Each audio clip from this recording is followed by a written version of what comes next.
Brasília, a cidade que determina o rumo dos 210 milhões de brasileiros. Um lugar que desperta desconfiança em muita gente, e não é sem razão. Você sabe do que eu estou falando. Mas nos últimos tempos, o Brasil está começando a mudar. E goste ou não, essa mudança passa por aqui. Em uma era de fake news, onde a credibilidade da grande mídia se destrói a cada dia, o cidadão quer conhecer de perto a verdadeira revolução que vem ocorrendo em nosso país. Políticos, artistas, ativistas, personalidades de diversos setores que impactam a vida do povo brasileiro vão estar aqui. E você vai conhecer a verdade, descobrindo o que o Brasil precisa saber.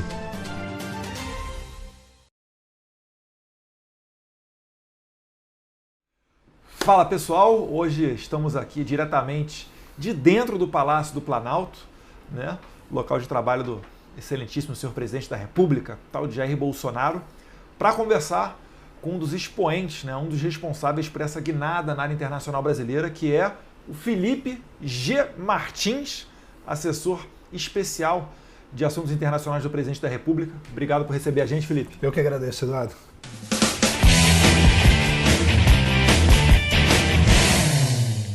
Primeiro, o que é o G? O G é Garcia.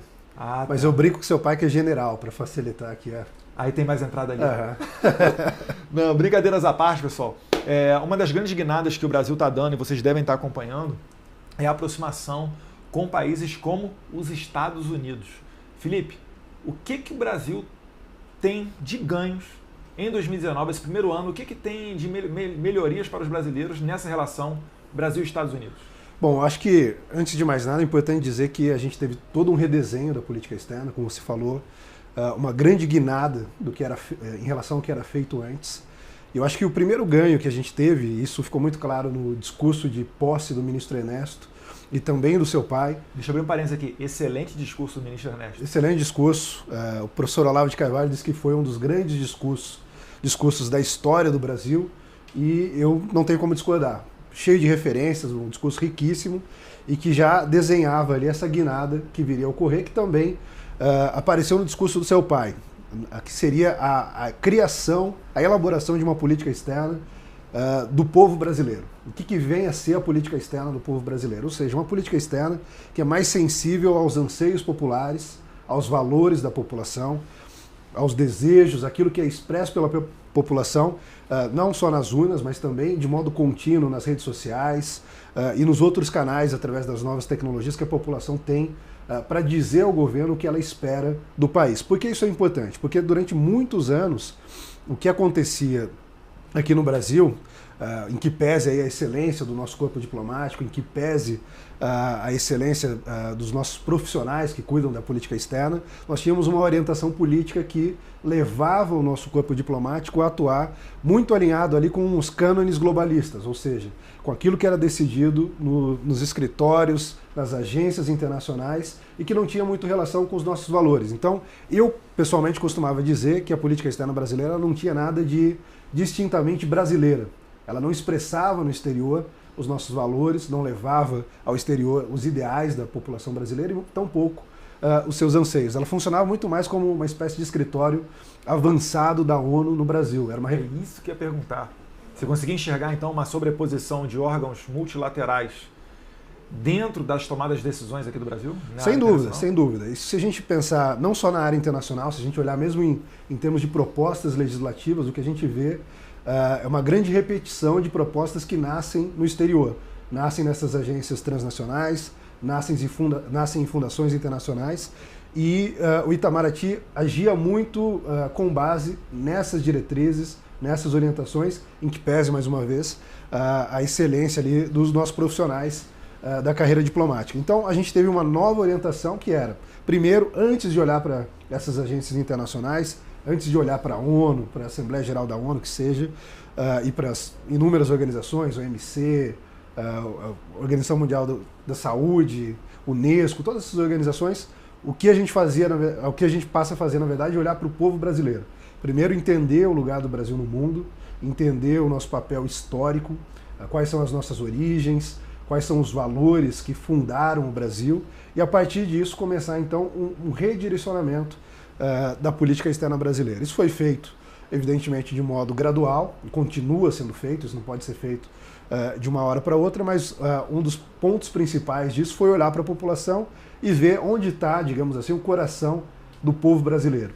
E quando a gente olha para o povo brasileiro, a gente vê um grande apreço, uma grande admiração pelos Estados Unidos e por outras nações democráticas, prósperas, que são exemplos de grande sucesso. Se a gente olhar, por exemplo, o principal destino dos nossos estudantes para intercâmbio é os Estados Unidos. Quando a gente olha, incluindo o seu caso, o principal destino de turistas brasileiros fora do país continua sendo os Estados Unidos. Quando a gente olha para o nosso empresariado, o principal mercado para a nossa indústria é os Estados Unidos. Então a gente vê reiteradamente que há um grande desejo por parte da sociedade brasileira de uma aproximação dos Estados Unidos. Essa aproximação ocorreu de um modo bastante satisfatório ao longo da história, notadamente com o Barão do Rio Branco, que soube fazer ali aquela aliança não escrita que muitos teóricos falaram a respeito, mas com o tempo isso foi se perdendo.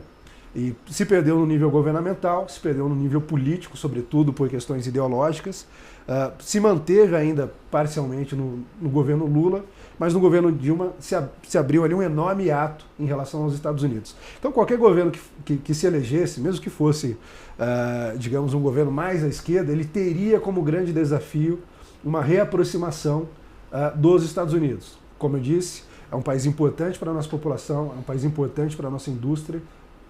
Repito de novo, o principal destino dos nossos produtos manufaturados, mas talvez nós não encontrássemos ali um ambiente político tão propício para fazer o que nós fizemos. Todos devem se lembrar da visita do presidente Bolsonaro em março de 2019, talvez a visita mais bem sucedida aos Estados Unidos, o modo como ele foi recebido, o modo como ele foi tratado, e também a série de anúncios que foram feitos ali, que começaram a desenhar uma nova relação estratégica com os Estados Unidos. Então a gente pode citar aí alguns exemplos concretos do que já foi feito, sobretudo de modo mais abrangente ali eu destacaria. Primeiro, o status de aliado extra-OTAN, que o Brasil passou a ter a partir daquele momento. E Deus quiser, quem sabe, um passarinho passou no meu ouvido, o Brasil vai se aproximar da área de defesa norte-americana. Vamos ver aí.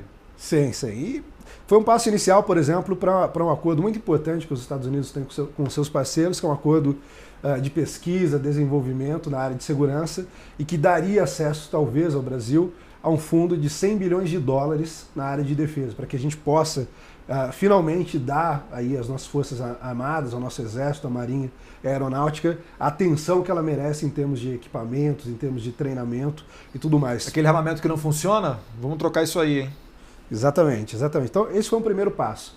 A cooperação de defesa que havia sido abandonada passou a ganhar corpo de novo, começou a ganhar corpo, isso é importantíssimo. A indústria de defesa, como imagino que nossos espectadores sabem, é o principal drive do setor de inovação. A gente não consegue pensar a inovação fora dessa área de defesa. Se a gente pensar o Vale do Silício, por exemplo, que tem uma grande inovação, novas tecnologias, praticamente todas as empresas ali começam com um pequeno contrato com o Pentágono, com um pequeno contrato com outras agências de segurança ou de inteligência dos Estados Unidos.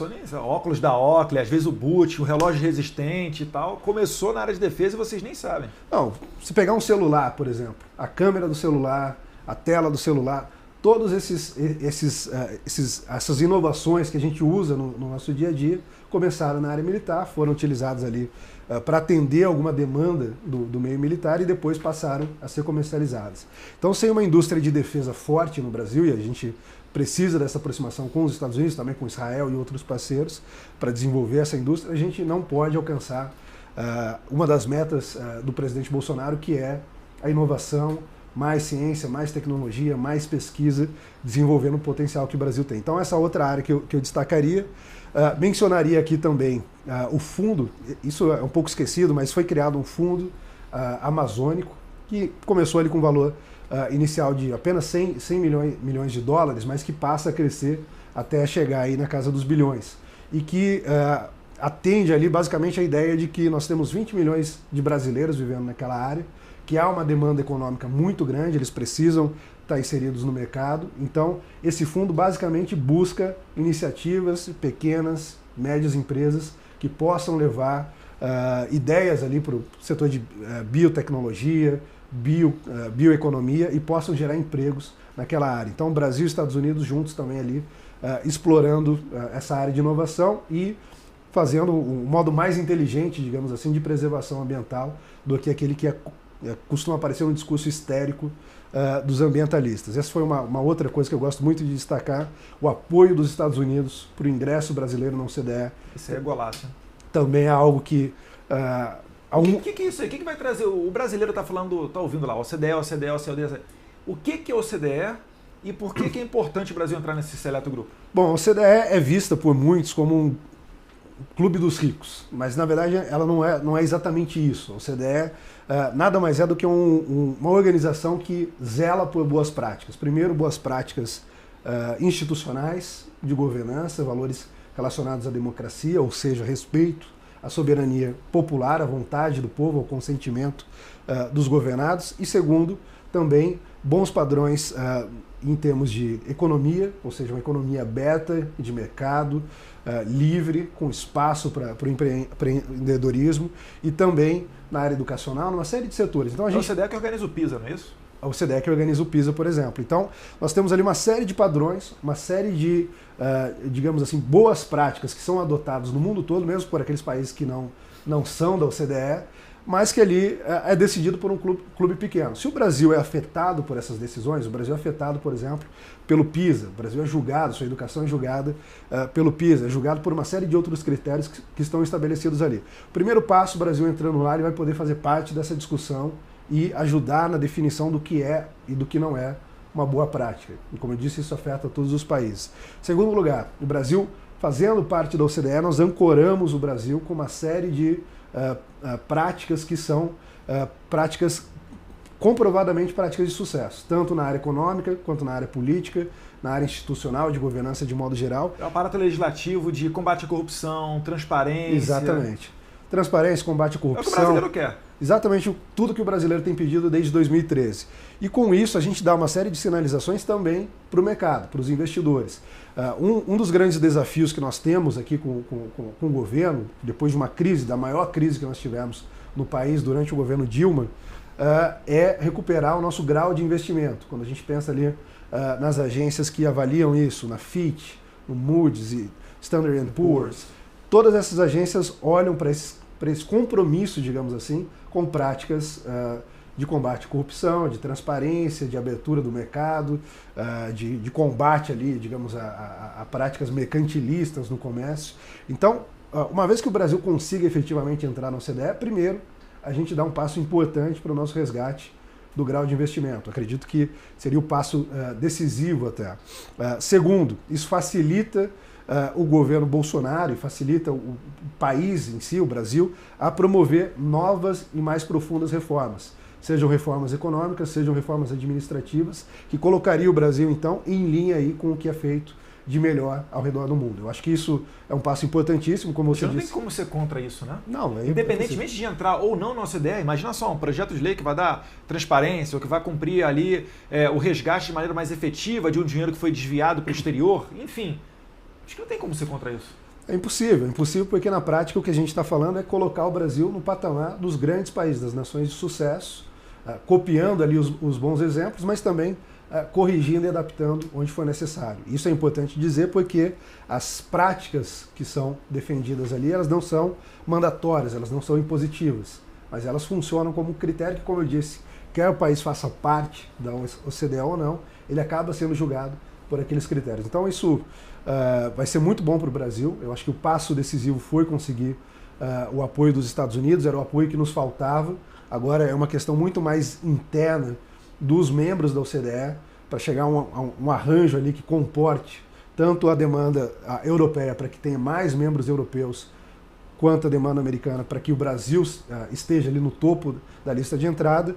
E pelo que nós temos recebido ali de Paris, onde fica a sede da OCDE, é questão de tempo para que a gente chegue nesse arranjo e a gente possa então dar início ao processo de acessão do Brasil. E é importante dizer também, como você falou, independentemente de entrar ou não na OCDE, a visão que o governo Bolsonaro tem é a seguinte: nós estamos caminhando nessa direção. Nós não queremos entrar na OCDE para mudar o Brasil. Nós estamos querendo entrar na OCDE porque nós estamos mudando o Brasil, ou seja, mesmo antes de entrar na OCDE, a gente já vem adotando aí uma série de práticas. Então esse movimento de combate à corrupção e etc. é que está dando o tom para que o Brasil entre na OCDE. Exatamente. Abertura da economia, combate à corrupção, maior transparência, digamos, enxugar a máquina também, que foi uma coisa importante, que foi feito com corte aí de quase 30 mil cargos no início do governo, redução dos ministérios. E são passos decisivos que estão em linha com as práticas defendidas pela OCDE e estão em linha também com aquilo que o povo brasileiro quer ver sendo implementado aqui no Brasil. Uhum. Agora, sob a visão do presidente da CREDEM, Comissão de Relações Exteriores e Defesa Nacional, faltou falar só de Acordo de Alcântara, que também foi assinado nessa oportunidade em março, não é isso? Exatamente. Como é que é esse acordo e por que vai beneficiar o Maranhão e o Nordeste brasileiro? Bom, antes de mais nada, a gente tem que entender que o Acordo de Alcântara ele nada mais faz do que proteger tecnologias que já são protegidas. Ele garante que tecnologia americana sensível, que é utilizada por agências espaciais de todo o mundo, inclusive da Rússia, e de empresas comerciais e tudo mais, serão protegidas. E sendo protegidas, podem ser utilizadas no Brasil, especialmente na base de Alcântara. O que isso significa na prática? Isso significa acesso do Brasil, do Estado do Maranhão em especial, dos nossos cientistas, da nossa agência espacial, a um mercado de 350 bilhões de dólares hoje, mas que tem a previsão aí de passar... Mais de $1 trilhão. Da casa de $1 trilhão de dólares nos próximos anos. As pessoas em casa devem acompanhar a SpaceX do Elon Musk, a companhia ali da Virgin também, que tem trabalhado para levar turistas ao espaço. O Elon Musk, que também é o proprietário da Tesla, não é isso? Proprietário da Tesla, que produz exatamente. Carros elétricos e está bombando lá nos Estados Unidos, confere? Sim, exatamente. O Elon Musk é um dos caras que está ali na fronteira da tecnologia, desenvolveu a Tesla, desenvolveu a SpaceX, desenvolveu a Hyperloop, que é uma empresa que está desenvolvendo um modo inovador de transporte, que é um transporte subterrâneo mais rápido do que aviões. Então, uma série de tecnologias que estão sendo desenvolvidas e especialmente nessa área espacial nós temos aí uma série de empresas trabalhando com turismo, com novas explorações, ou seja, tentando mandar missões a Marte, tentando mandar missões a lugares que ainda não foram alcançados. Isso tudo pode ser feito a partir de Alcântara, porque como você sabe, Alcântara tem uma vantagem geográfica que permite uma grande economia de combustível, barateando, portanto, essas missões, barateando o custo daquelas empresas que vão trabalhar com turismo, das empresas que vão trabalhar com pesquisa, das agências espaciais que possam ter interesse em utilizar a base de Alcântara, e basicamente tudo que a gente está oferecendo em contrapartida é a garantia de que essa tecnologia, a propriedade intelectual dela, será respeitada, não vai haver espionagem industrial, não vai haver nenhum tipo de prática desleal ali com os nossos parceiros. Eu costumo falar até que eu comparo até com o box da Ferrari na Fórmula 1, que o Brasil não perde soberania. Se você vai no evento da Fórmula 1, quando você quer entrar no box da Ferrari, tem algumas áreas ali que você só entra com a autorização da Ferrari, que é exatamente para fazer aquilo que o Felipe acabou de falar, que é para proteger aqueles segredos tecnológicos. O Brasil, com o Acordo de Alcântara, só está se comprometendo que respeitará esses acordos. E Alcântara, gente, é mais um daqueles exemplos, né, que Deus nos deu e o Brasil nunca aproveitou. Essa posição geográfica próxima da linha do Equador, ela economiza em média 30% do combustível. Além de um menor custo com combustível, que é uma boa parte daquele foguete que vai para o espaço, isso também permite que o chassi daquele foguete fique mais fino. E lateralmente você consiga colocar ali mais satélites, ou seja, com um único lançamento, você manda muito mais satélite. Então barateia ainda mais esse envio. E some-se a isso que Alcântara tem mais de 200 dias de sol por ano. Então a janela para lançamentos é praticamente o ano inteiro. Então, Deus quiser agora, né? Mais uma bola dentro aí, ganha o Trump, ganha Bolsonaro, ganha o Brasil, ganha os Estados Unidos. Mas eu ainda queria falar um pouquinho sobre os organismos multilaterais. Claro. Por quê? Eu sou policial. E o Felipe estava falando aqui, por exemplo, né, de organismos multilaterais, e eu lembrei da ONU. A ONU, que foi o local que gestou a audiência de custódia. Então repara só, você que imagina que essa área internacional seja distante de você, e não é. Quando a ONU fez a ideia da audiência de custódia e aconselhou os países membros a colocar, o Brasil colocou aqui a audiência de custódia, através do CNJ. E o que faz a audiência de custódia? via de regra, em 24 horas, ela coloca o bandido preso em flagrante, solto na rua. Então veja como você, cidadão, pode ter a sua vida afetada através de políticas desses organismos. E aí eu te pergunto, você vai reclamar para quem se foi a ONU que fez? Você que já elegeu, você já votou em algum delegado da ONU? Você tem condição de viajar na sede da ONU, bater na porta lá e falar, olha, eu sou do Brasil e queria fazer essa reclamação aqui ou mudar esse tipo de coisa? É óbvio que não, né? Então é isso que a gente está falando aqui e eu aproveito o gancho da ONU para a próxima pergunta, Felipe. O que é que teve de inovador esse discurso do presidente na ONU? Por que ele foi tão impactante? E se você puder contar um pouquinho aí de como é que ele foi feito, porque a gente sabe que um discurso dessa magnitude ele não é feito por uma mão só, mas sim a várias mãos. Bom, perfeito. Como você disse, esse é um outro ponto muito importante da política externa. Eu ressaltei isso no início, quando falei sobre os organismos internacionais. E na prática, o que nós tínhamos ali era quase que uma transferência de uma base territorial de poder, ou seja, da soberania nacional, para uma base funcionalista de poder. O que significa isso? Que uma série de agências internacionais, ou transnacionais, ou supranacionais, passam a adotar ali funções específicas para si e passam a tratar daqueles temas como se eles fossem temas puramente técnicos que devam estar, portanto, submetidos ao arbítrio de burocratas anônimos, não eleitos e não sujeitos, portanto, ao controle da população. A maioria deles são anônimos, a população, como você disse, não tem acesso a eles, não pode exercer pressão, não pode cobrar diferentes resultados. E, pouco a pouco, houve, então, essa transferência de poder na área de saúde, com a Organização Mundial da Saúde, na área de educação, cultural, por exemplo, com a Unesco, em áreas de temas de justiça e uma série de outros temas que passavam ali pela mão desses burocratas, que, diferentemente do que se diz, têm as suas ideologias, têm as suas posições, normalmente posições de esquerda. É muito interessante notar que, ao redor do mundo, quando um político de esquerda perde uma eleição e você quer saber o que ele está fazendo, é muito legal você olhar nas organizações internacionais. Porque normalmente é lá que ele vai parar. A gente olha para o Chile, por exemplo. Bachelet perdeu a eleição para o Pinheira, Pinheira assumiu a presidência, Bachelet foi lá para o Conselho de Direitos Humanos da ONU. Então isso é uma prática recorrente, não só Deixa eu abrir um parênteses aqui na Bachelet, que a Bachelet, que não falou quase nada, pouco se pronunciou sobre o que está ocorrendo no Chile, né? Mas que veio falar que o Jair Bolsonaro está reduzindo a democracia no Brasil, sendo que aqui no Brasil não foi fechado nenhum órgão de imprensa, não existe preso político, todas as instituições funcionam normalmente. Nossa senhora, onde é que mundo que a Bachelet vive, né? Mas desculpa, Felipe. E aí, isso que você falou é um exemplo dessa instrumentalização das instituições internacionais, das organizações internacionais, a serviço de uma ideologia. Isso ocorre muito. Então, o governo brasileiro, tendo essa orientação de devolver, digamos, o poder à população brasileira, falou, não, isso basta, a gente vai seguir sendo parte das organizações, mas a gente quer diminuir o poder desses burocratas anônimos que não são passíveis de controle. A gente quer devolver ao Brasil, ao nosso país, a base de poder territorial. E aí, qual era a pergunta mesmo?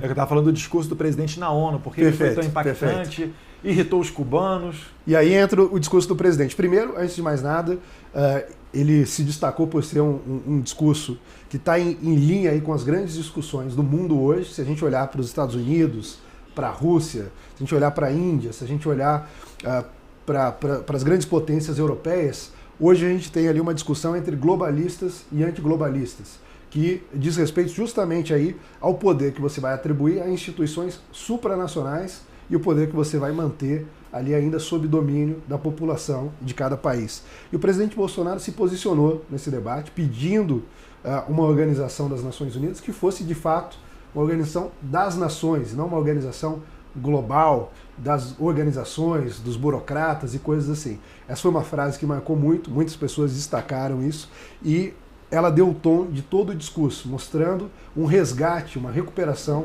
da soberania brasileira, mostrando que nesse novo Brasil, o governo Bolsonaro e o Brasil de modo geral não mais queria distribuir as suas atribuições para organismos internacionais, para burocratas, mas ter isso nas suas mãos para poder cuidar do seu próprio destino.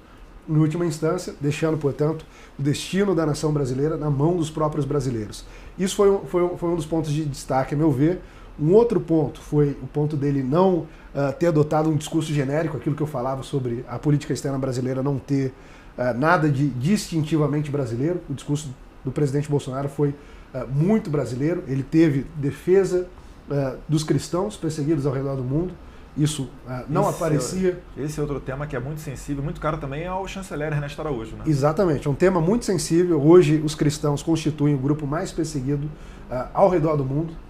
São mais de 100 mil cristãos assassinados todos os anos nessas perseguições por motivo religioso, inúmeros cristãos encarcerados, inúmeros cristãos que são vítimas disso, e era um tema que não recebia qualquer atenção, embora o Brasil seja um dos maiores países cristãos do mundo, é ainda o maior país católico do mundo, e o Brasil não se posicionava nisso, ignorando o seu próprio povo, ignorando a sua própria cultura, ignorando a sua própria herança. Isso mudou.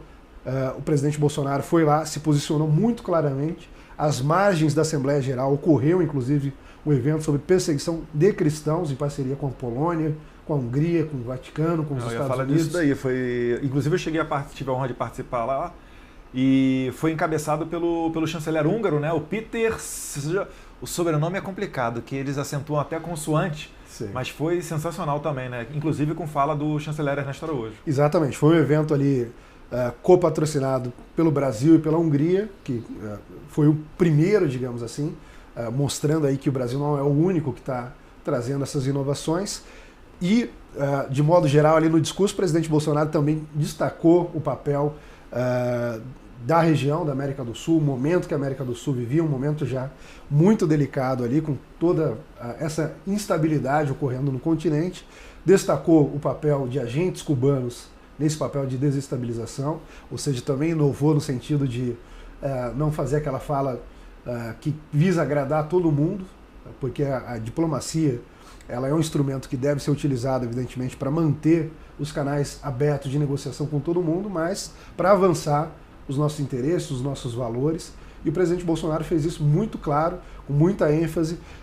Eu destacaria ali que, ao término do discurso dele, ele foi aplaudido e cumprimentado pelas delegações da África, da Ásia, pelas delegações do leste, do leste europeu e também da Europa Central, o que é uma grande inovação. Muitos deles falaram, a gente precisava dessa voz, a gente precisava de alguém cobrando a própria Organização das Nações Unidas, o sistema ONU de modo geral, da sua responsabilidade, daquilo que eles passam dia a dia ali puxando para si, mas que depois não se responsabilizam pelas consequências das suas decisões. Também o posicionamento firme do Brasil em relação às reformas que nós estamos realizando, o momento de combate à corrupção, tudo isso parece ter sido recebido com muito bons olhos lá fora, sobretudo pelos nossos interlocutores, embora a nossa mídia aqui tenha tentado pintar o discurso como um grande desastre, uma mudança inaceitável. Parece que o nosso amigo governador de São Paulo, João Dória, não gostou, se apressou para criticar também. Mas enfim, no mundo real foi muito bem recebido. E inclusive, Felipe, né, eu tiro como parâmetro os países da cortina de ferro que sofreram com o comunismo, sofreram sob o domínio soviético, sabem de verdade o que é uma ditadura sangrenta, né? Todos eles, hoje, libertos do comunismo, apoiando o presidente Bolsonaro. Claro. E tem viagem programada do presidente para esses países? Nós temos uma viagem programada, o presidente Bolsonaro já anunciou, embora não tenha anunciado a data, mas essa viagem ocorrerá em abril. Nós iremos à Hungria, à Polônia. Pô, coloca nessa aí, hein? Opa! Inclusive, eu fui em Budapeste, lá na Hungria, falei com o Viktor Orbán, sensacional. Sim. E com a Polônia, acho que 2 vezes ele encontrou com o Duda. Encontrou 2 vezes com o Duda, primeiro em Davos. Davos e G20. Depois no G20 em Osaka. Foram 2 reuniões muito boas. Do presidente da Polônia. Agora a Polônia foi nosso parceiro também. Conforme a gente trazia ali os brasileiros de Wuhan, na China, pessoas que tiveram contato com aquela situação terrível ali do coronavírus e tudo mais, foram raros os países que aceitaram que o Brasil fizesse uma escala em seu país. E a Polônia foi um deles. Nós tivemos, nosso voo parou em Varsóvia, e como um reconhecimento dessa parceria com a Polônia, nós trouxemos também no nosso avião 5 nacionais poloneses que se beneficiaram, portanto, dessa missão. Então essa parceria ela tem um lado humano, ela tem evidentemente um lado de valores. A Polônia também é um grande país católico, assim como o Brasil, país cristão antes de mais nada. A Polônia, como você disse, sofreu com o comunismo, então entende essa luta que seu pai sempre empreendeu contra a esquerda aqui no Brasil. Posso? Polônia tem uma lei que criminaliza o comunismo, beleza? Sim. E que equipara os símbolos comunistas com os símbolos nazistas, o que faz todo sentido, afinal de contas, o saldo genocida das nações comunistas é ainda maior do que do nazismo. Então faz todo sentido, mas essa é uma outra história. Enfim, nós temos essa viagem para lá. Hungria, evidentemente, o Viktor Orbán foi o líder europeu que teve aqui na posse do presidente Bolsonaro, que prestigiou, fez uma excelente bilateral e tem ali tanto a Hungria quanto a Polônia a característica de serem as duas economias, junto com a República Tcheca e a Eslováquia no grupo, no V4, né, no grupo dos países do Visegrado, são as economias que hoje mais crescem dentro da União Europeia. Foram resilientes à crise de 2008, ou seja, conseguiram ali, com essa nova política, se sustentar diante da crise, enquanto a Alemanha sofria, enquanto a Itália sofria, a França sofria. Esses países estavam lá se segurando firmemente porque já haviam adotado uma nova postura. Então são países que têm muito a nos ensinar, há muitas parcerias a fazer com esses países. A gente pode mencionar, por exemplo, o caso da República Tcheca, com quem a gente desenvolveu ali parcialmente partes do KC-390 da Embraer. Há um mundo a ser explorado, foram países que foram deixados de lado durante muito tempo. A economia da Polônia, por exemplo, é a economia mais dinâmica hoje dentro da Europa, uma economia que mais cresce em todos os sentidos. Com isso a gente tem ali, então, no âmbito econômico, no âmbito dos valores, uma série de áreas. A gente deve explorar isso em abril e deve vir aí com grandes resultados, como foram em outras viagens ao longo do ano de 2019. Inclusive esses países, eles são algumas vezes, sem entrar no mérito, mas são muitas vezes criticados com relação à sua política de imigração. Mas por outro lado, são os países mais seguros da Europa, principalmente quando você fala sobre atentados terroristas, né? E Felipe, o que é que faz um assessor especial da Presidência da República na área de assuntos internacionais? Tem algum conflito com o chanceler? Como é que funciona isso? Bom, de modo algum. Na verdade, o nosso trabalho é totalmente complementar ao Itamaraty, enquanto o Itamaraty fica encarregado ali da formulação da política externa, ou seja, o ministro Ernesto, sobretudo, os seus secretários, todo o pessoal ali que coordena as áreas dentro do Itamaraty, eles são responsáveis pela formulação da política externa, ou seja, eles são os formuladores maiores da política externa e dão o tom do que será feito ao longo do ano. Agora, evidentemente, no mundo que nós vivemos hoje, a diplomacia presidencial tem um papel muito importante. Aqueles presidentes, nós temos alguns exemplos recentes, que escolhem se retirar da arena internacional, ou seja, que não participam dos grandes fóruns, não participam de reuniões bilaterais, de viagens bilaterais, fazem com que seus países acabem ficando esquecidos, saiam do mapa dos investidores, saiam do mapa das parcerias de cooperação, dos tratados. Então, a diplomacia presidencial ela tem uma importância muito grande. E isso vem crescendo ao longo da história no Brasil, e eu diria que encontrou o ápice aqui com o presidente Bolsonaro, que fez uma série de viagens em 2019. E, evidentemente, todas essas viagens, assim como todo o contato que o presidente tem através de telefone, através de cartas, de correspondências de modo mais geral, ele precisa de um acompanhamento especializado para que o presidente possa estar bem calçado ali de todas as informações e possa tomar as melhores decisões. Então, a assessoria internacional, que é o órgão do qual eu faço parte, que eu coordeno atualmente, ele cuida desse acompanhamento e assessoramento do presidente no seu contato com temas internacionais, seja com CEOs de empresas, seja com chefes de governo, chefes de Estado, seja com representantes de organismos internacionais. E na prática, o nosso trabalho, então, se resume a preparar todos os subsídios para o presidente quando ele viaja, levando a ele ali todas as informações que ele precisa para estar, como eu disse, bem preparado antes de uma viagem. Então ele vai ter uma reunião com o Trump e você que vê ali, você que brifa o presidente. Nós preparamos aqui, evidentemente, com a ajuda do Itamaraty, com a ajuda do Ministério da Economia, de todos os ministérios que têm temas ali relacionados a serem tratados na reunião. Nós pegamos esses subsídios, preparamos ali para ser apresentado ao presidente, brifamos ele para que ele possa chegar ali com essas informações em cada uma das reuniões. Isso, mesmo nas visitas que ele recebe aqui, como eu disse mais uma vez, seja de representantes de empresas, organismos internacionais, chefes de governo, chefes de Estado. Nós também preparamos para ele, evidentemente. Isso fica muito claro pela característica dele. Ele gosta de falar com as próprias palavras, ele não gosta de seguir nenhum roteiro. Isso foi um dos elementos que trouxe ele à presidência. Nós preparamos ali, digamos, discursos que possam servir como roteiros para que ele possa adaptar as palavras de preferência dele. Então nós preparamos também os discursos do presidente, preparamos as correspondências, preparamos os telefonemas que ele faz e evidentemente seguimos ali junto com o Itamaraty muito de perto, expressando a vontade do presidente em cada uma das decisões que são tomadas em termos de formulação de política externa. Basicamente isso, dando um resumão aqui. Consegue lembrar de cabeça quais países o presidente já foi até hoje, nesse pouco mais de um ano? Acredito que sim, acredito que sim. Então nós... Mas lista para mim quais foram aqui. Começamos em janeiro com uma visita a Davos, na Suíça, Fórum Econômico Mundial. O presidente fez o discurso de abertura ali, foi o grande destaque do Fórum Econômico Mundial de 2019, apresentou as reformas que seriam realizadas, sobretudo a reforma da Previdência. Depois nós fomos aos Estados Unidos em março, começamos ali com a primeira visita bilateral, portanto, nos Estados Unidos. Nós falamos um pouco sobre essa visita. Ele foi depois ao Chile, depois a Israel. Isso começou ali no primeiro semestre. Em maio nós fomos à Argentina, também para uma visita bilateral. Nós regressaríamos um pouco mais tarde à Argentina para a cúpula do Mercosul do primeiro semestre, que ocorreu na Argentina também. Depois nós viajamos também, fizemos um grande tour pela Ásia.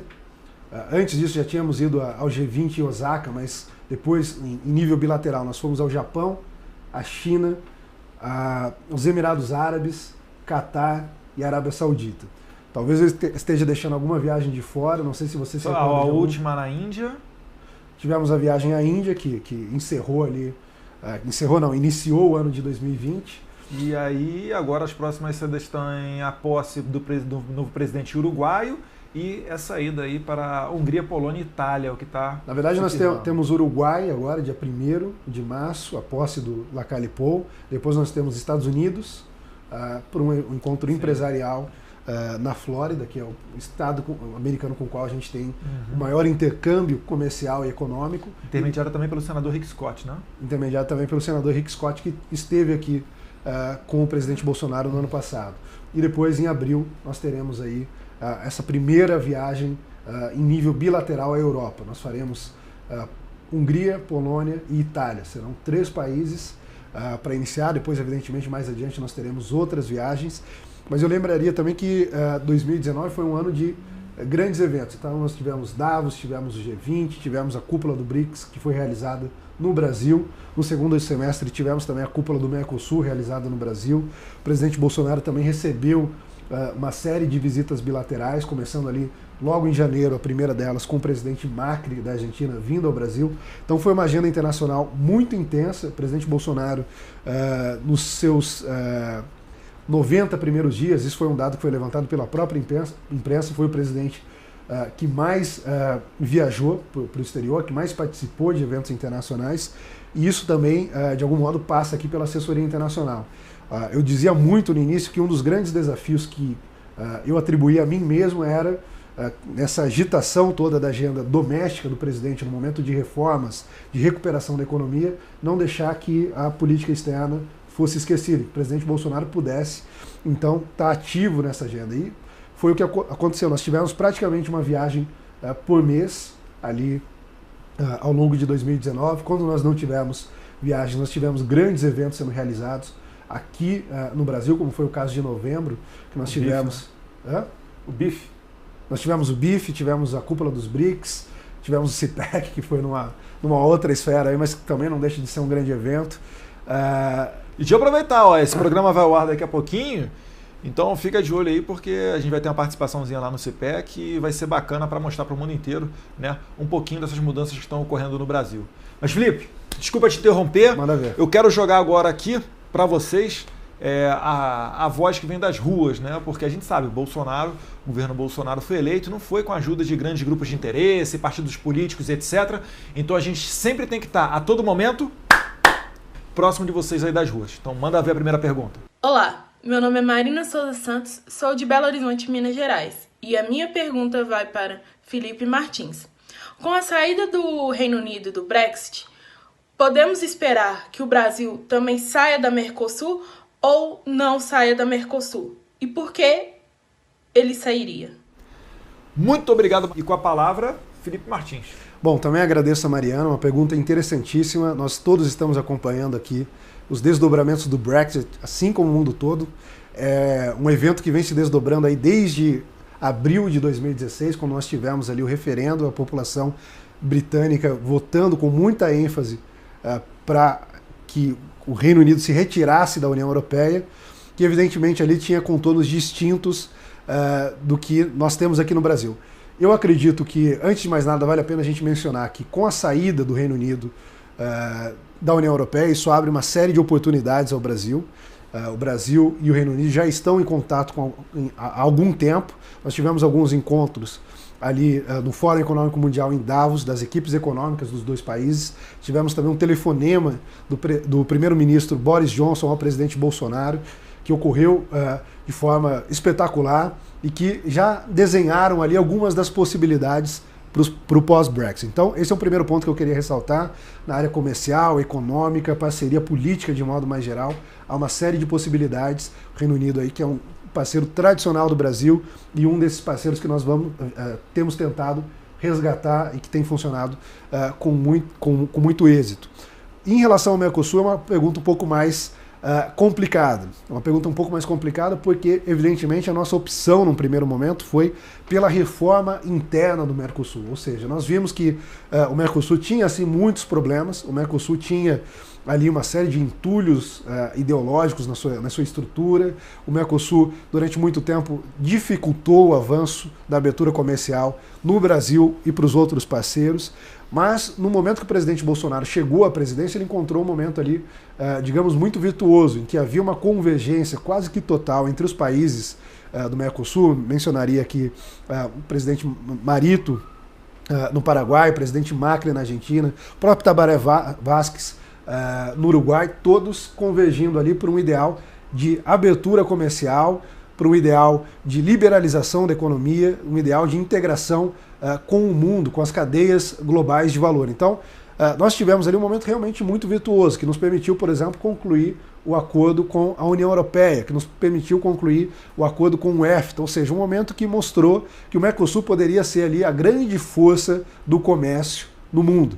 E o presidente Bolsonaro disse até mesmo na cúpula do Mercosul, que ocorreu no primeiro semestre na Argentina, que se as coisas continuassem daquela forma, esse novo Mercosul, esse Mercosul renovado, mais enxuto, trabalhando ali em prol da abertura, em prol da liberalização, tinha tudo para fazer do Cone Sul, em especial, e da América do Sul de modo geral, uma grande potência, uma região muito próspera.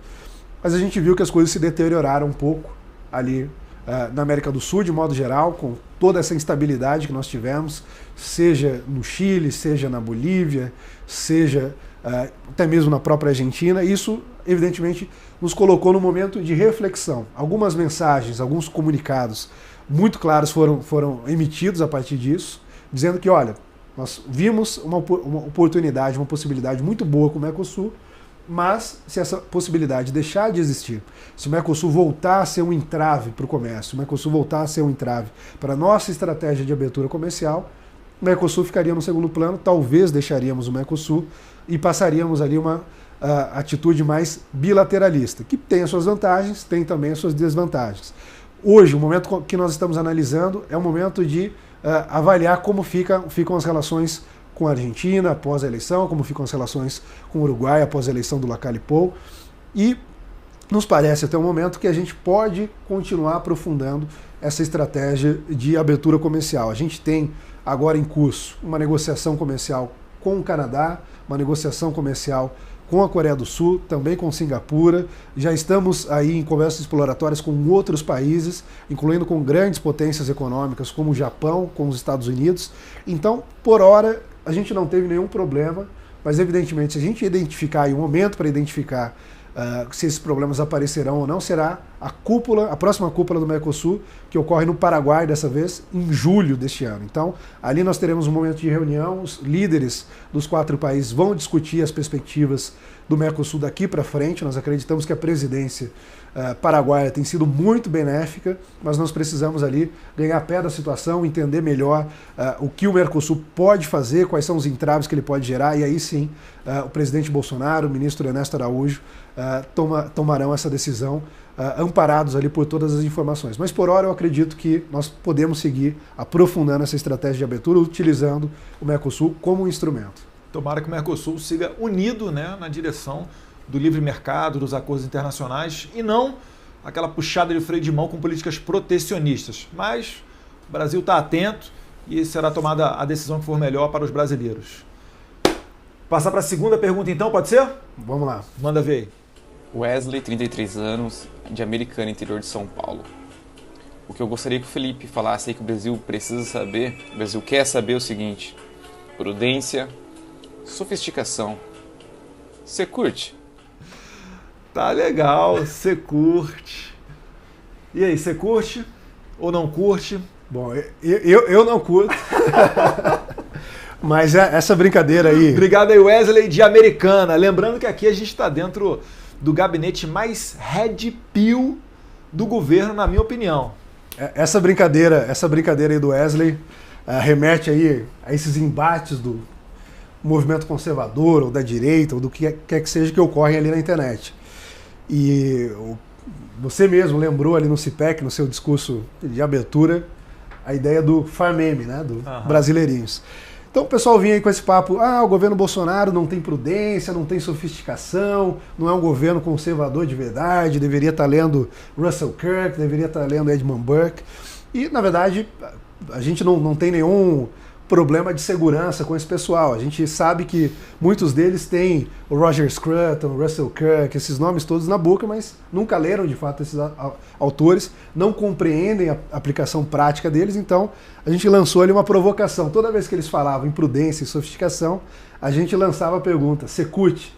E o vereador Carlos Bolsonaro, principalmente, é quem mais utilizou isso para fazer chacota com esse pessoal, porque evidentemente até a ideia de prudência que eles usam, que é uma ideia central para o conservadorismo, é uma ideia totalmente deturpada. Eles falam de prudência quase como um temor servil a qualquer tipo de adversário, a qualquer tipo de inovação, a qualquer tipo de ousadia. Ou seja, se nós tivéssemos essa prudência deturpada de que eles falam, nós não estaríamos mudando a política externa, nós não estaríamos mudando a política econômica, nós não estaríamos aprofundando o combate à corrupção, nós não estaríamos inovando aí numa série de políticas que só podem estar acontecendo e sendo implementadas devido à coragem do povo brasileiro, devido à coragem do governo Bolsonaro, devido à coragem de cada um dos ministros, também da base parlamentar, do Congresso, naqueles momentos que o Congresso tem trabalhado junto com a população.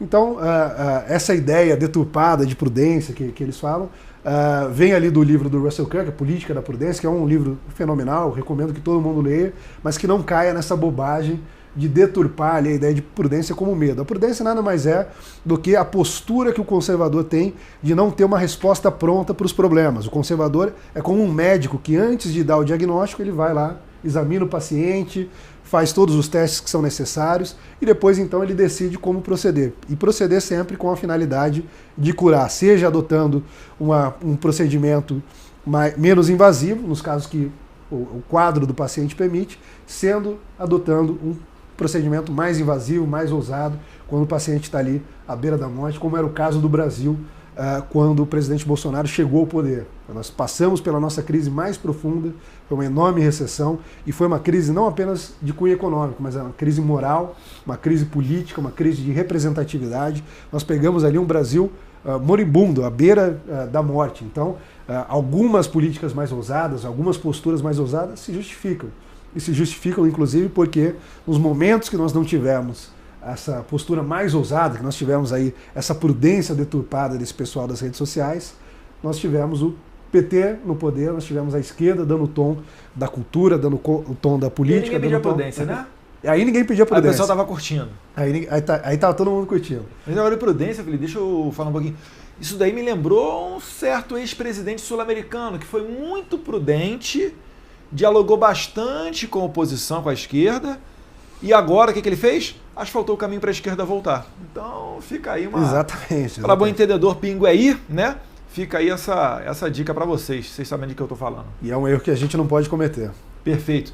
Pessoal, já que a gente falou de livro, esse livro aqui, que inclusive foi recomendado para mim, né, pelo juiz catarinense, Bragalha, Márcio Humberto Bragalha, né? Ele destaca alguns pontos psicológicos da esquerda, né? E eu acho que é o presente ideal, né, para aquele que é o mais red pill do governo. Está aqui, Felipe, a mente esquerdista, espero que goste. E a gente agradece aqui a sua participação. Se quiser fazer as considerações finais, fica à vontade para red pilar e mostrar que veio. Vamos lá. Então, só para um panorama final aqui, eu acho que alguns assuntos que ficaram de fora. A gente falou sobre os Estados Unidos, a gente falou sobre a postura do governo frente às organizações internacionais. E eu acho que com o Eduardo aqui, eu até brinquei em algum momento, não sei se com ele mesmo, eu dizia que ele estava virando o Lawrence da Arábia, porque ele foi ali tantas vezes ao Oriente Médio, aos países árabes. E esse é um novo eixo importante da política externa brasileira, que é o reequilíbrio das relações do Brasil no Oriente Médio. Muito se falou sobre a nossa relação renovada com Israel, e de fato é uma relação importantíssima. Durante muito tempo Israel foi negligenciado, e o presidente Bolsonaro identificou ali desde a sua campanha o potencial que essa parceria tinha. De um lado, Israel ali com seu tamanho diminuto, com poucos recursos naturais, mas com uma grande tecnologia, uma grande capacidade de inovação, e de outro lado o Brasil muito rico em recursos, mas carente aí de tecnologias que possam transformar esse potencial que nós temos em uma realidade. Então, há uma complementariedade muito grande, e isso se fez notar na visita que o presidente Bolsonaro fez em março. É uma parceria muito exitosa, mas isso não significa, como os críticos costumam dizer, que nós estaríamos provocando ou indo contra os árabes. Muito pelo contrário, nós vivemos talvez o nosso momento mais virtuoso na relação com o mundo árabe, em particular com os países do Golfo. Nós tivemos aí uma visita muito exitosa aos Emirados Árabes, ao Catar, à Arábia Saudita, que foi concluída ali com o anúncio de um investimento de 10 bilhões de dólares pelo príncipe Salman aqui no Brasil, pelo Fundo Soberano da Arábia Saudita, mas anunciado pelo príncipe Salman. Então, essa política de reequilíbrio, que é como eu tenho dito, no Oriente Médio, ela tem sido muito exitosa. A gente tem ouvido dos nossos interlocutores, sejam os embaixadores árabes ou o embaixador Shelley de Israel aqui na capital, sejam os nossos interlocutores nas capitais dos seus respectivos países, os assessores internacionais, os chanceleres, os responsáveis pelas áreas de América Latina, de Brasil. A gente tem ouvido uma satisfação muito grande com o novo posicionamento do Brasil. E por quê? Porque antes, no passado, durante o governo PT, o Brasil era quase que sinônimo de alinhamento à causa palestina. De um modo que o Brasil não podia ser um interlocutor nessas discussões, nesses debates, porque o posicionamento do Brasil já era conhecido. Israel nunca aceitava o Brasil ali como o interlocutor à altura, embora tenha tentado em alguns momentos. Agora não, nós temos um excelente relacionamento com Israel, mas temos também um excelente relacionamento com o mundo árabe. E esse relacionamento tem melhorado cada vez mais, deve se aprofundar ainda mais. Nós temos alguns planejamentos de viagens a outros países árabes, a países importantes da região. Todos os nossos movimentos têm sido explicados a eles ali para que não haja nenhuma contaminação pelo ruído feito pela imprensa, que sempre joga contra o que a gente tem feito. E nós temos... Você acha? Acho que não, a imprensa joga a favor. Talvez seja impressão minha. E nós temos ouvido ali de ambos os lados, seja de Israel, seja do mundo árabe, que o Brasil agora está numa posição muito melhor para participar dessas grandes discussões de temas globais, relacionadas ali ao Oriente Médio, não apenas envolvendo a questão israelo-palestina ou israelo-árabe ali no Oriente Médio, mas também questões maiores, por exemplo, envolvendo o combate ao terrorismo, envolvendo o combate à radicalização da região. Nós temos sido procurados pelos países árabes como interlocutores prioritários nessas discussões. Isso é um outro feito do governo Bolsonaro nesse primeiro ano.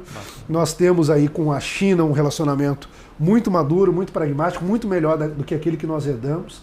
Eu acho que todas as mensagens que foram emitidas mostraram que o Brasil pode sim ter um relacionamento mais maduro com a China, fazendo críticas onde couber críticas, se distanciando onde couber um distanciamento em questões pontuais, mas acima de tudo mantendo aí esse relacionamento comercial, esse relacionamento econômico, esse relacionamento de modo mais abrangente, num nível muito maduro. O Brasil respeita as posições da China, a China respeita as posições do Brasil.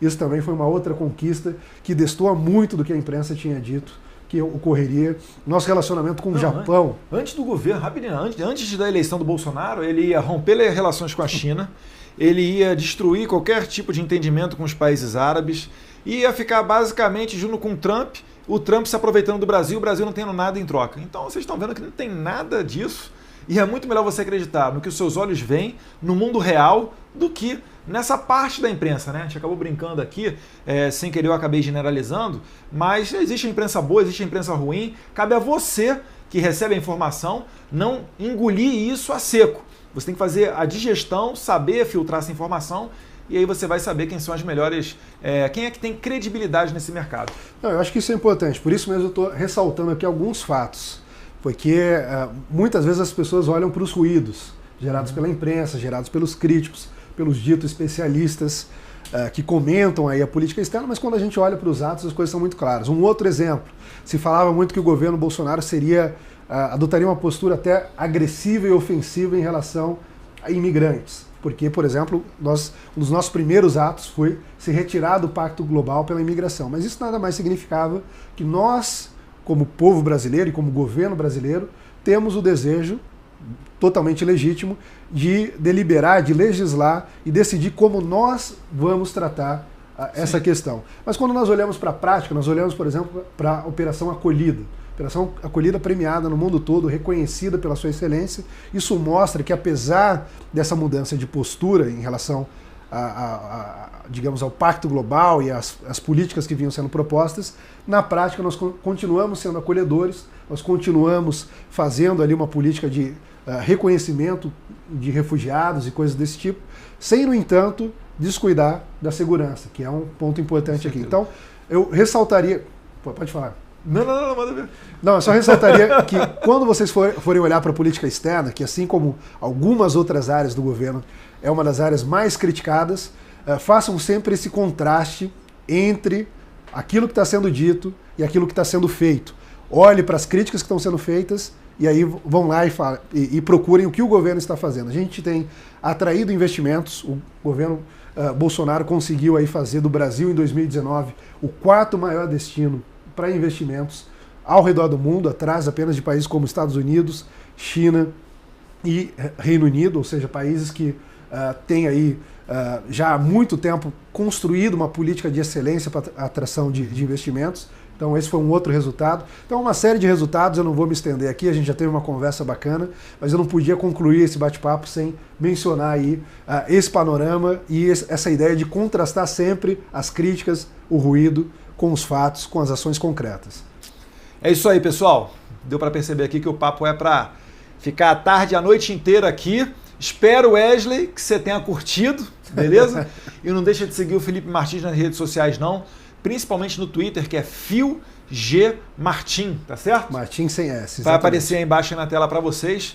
Agradecendo aqui o tempo do Felipe e chamando vocês para assistir a próxima entrevista, que vai ao ar sábado, a partir das 18 horas, no meu canal do YouTube, com nada mais, nada menos do que o Mac Abraham Weintraub, beleza? Repete comigo, Weintraub. Foi sensacional também. Obrigado, Felipe. Valeu, eu que agradeço. Fiquem com Deus.